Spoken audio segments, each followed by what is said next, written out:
Salut mes gardiens, bienvenue dans cette nouvelle vidéo, dans ce nouveau tuto rapido. Suite aux différentes vidéos que j'ai pu faire, j'ai remarqué que vous aviez tendance à préférer, ou en tout cas la vidéo concernant la boîte paramétrable avait eu un succès fou. Et effectivement, j'avoue que le paramétrique c'est quelque chose, quand c'est bien fait, qui peut s'avérer extrêmement pratique. Donc aujourd'hui je vais te montrer comment réaliser un Lego paramétrique, de manière à pouvoir réaliser le Lego que tu veux. Enfin, quand je parle de Lego que tu veux, c'est évidemment simplement un nombre de plots défini. Donc là par exemple, cet élément-ci, si je viens dans mes paramètres, pouvoir modifier par exemple le nombre de lignes, si j'en mets 10, hop, je lance, et voilà, j'ai un Lego à 10 lignes sur 3 colonnes. Voilà. Pareil, si je veux qu'au final il fasse 10 par 10, bon là je vais lui demander un peu de calcul au pépère, mais normalement ça devrait se faire tout seul, voilà. Ok, donc déjà, voilà, pour gagner du temps, ce que j'ai déjà fait, c'est que j'ai déjà créé du coup ma version MK2 avec ici le tableau avec tous mes paramètres. Alors ce tableau, je l'ai créé par rapport à cette image-là. Donc c'est les cotes de référence des Lego. Et donc voilà, donc on va pouvoir retrouver par exemple ici donc la hauteur du plot, si je regarde, hauteur plot 1.7 mm. Le diamètre pareil, 4.8 et ainsi de suite. Il y a certains éléments, je vais t'expliquer les calculs. Donc les lignes déjà, voilà, c'est pour choisir combien je vais vouloir de lignes par le nombre de colonnes. Donc là par exemple ça fait 2 fois 3, ça en fait 6 au total. Ici j'ai rentré un paramètre petit, un paramètre grand, c'est pour définir si le Lego on le veut en petite taille ou en grande taille.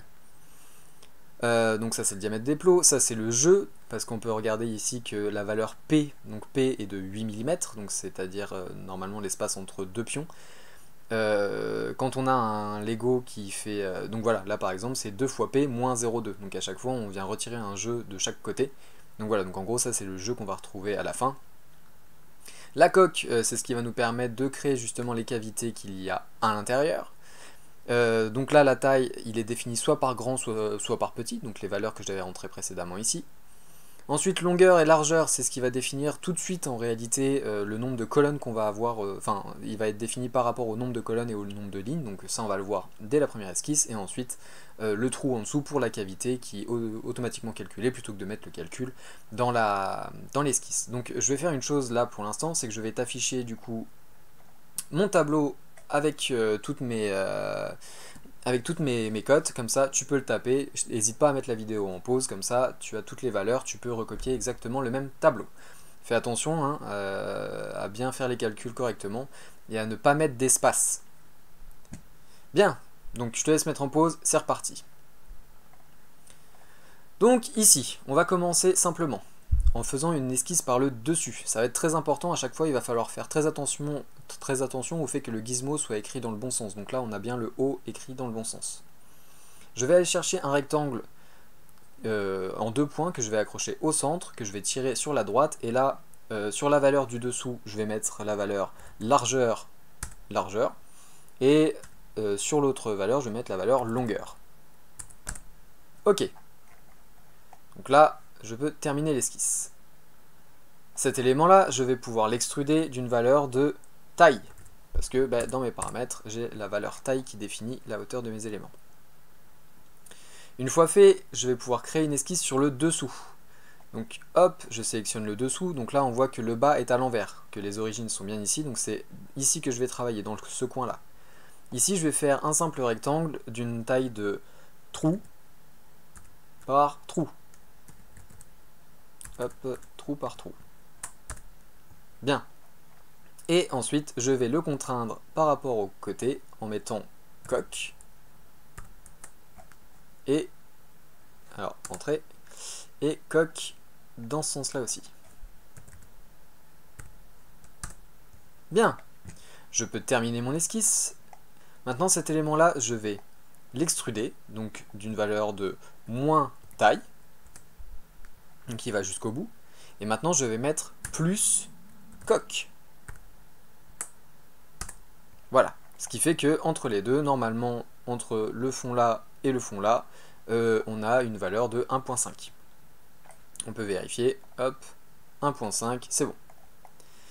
Bien. cette opération, maintenant, je vais la mettre en réseau rectangulaire. Donc je vais chercher l'outil réseau rectangulaire.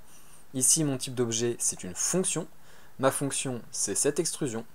Mon axe, je vais définir celui-ci et celui-là. Donc là, la flèche qui est en bleu, c'est-à-dire que c'est l'axe numéro 1 ici. En quantité, je vais mettre ligne, me semble-t-il, sur une distance de P. Donc dans mon tableau, j'ai le P, donc c'est pas le nombre ligne qu'il faut que je mette, c'est colonne. Ok, colonne, et en dessous, du coup, ici, je mets ligne par P. Et ici, je fais bien attention, à la place de étendu, je mets espacement. Donc, ici, on remet la valeur P. Voilà. Donc, comme ça, quelle que soit la valeur qu'on va donner en taille de colonne ou en ligne, à chaque fois, ça refera le calcul automatiquement. Bien, maintenant, je vais créer une esquisse. Alors, avant de faire une esquisse, je vais créer un plan de décalage. Ce plan de décalage, je vais prendre par rapport à mon origine XY.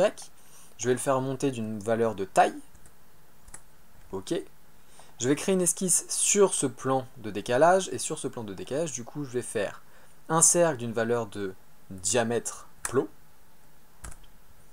Ce diamètre plot, je vais le mettre à une position de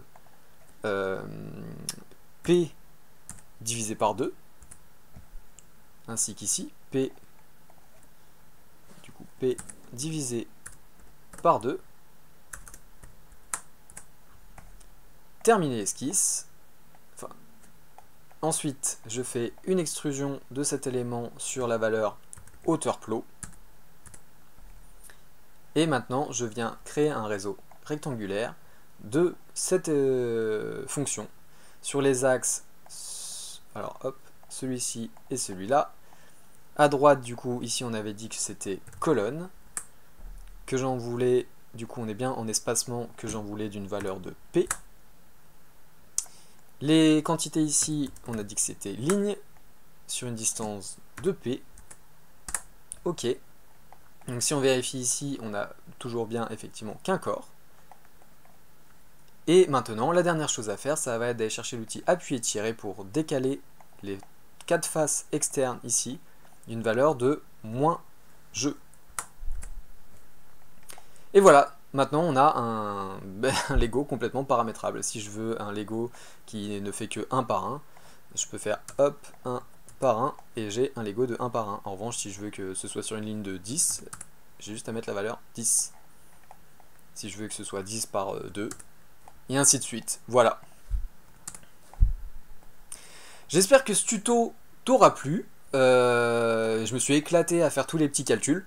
Et puis, n'hésite pas à laisser un commentaire, à t'abonner, à mettre la cloche. Enfin, tu connais la rengaine. Je te souhaite une très bonne continuation, Midgardien, et je te dis à très vite. Ciao!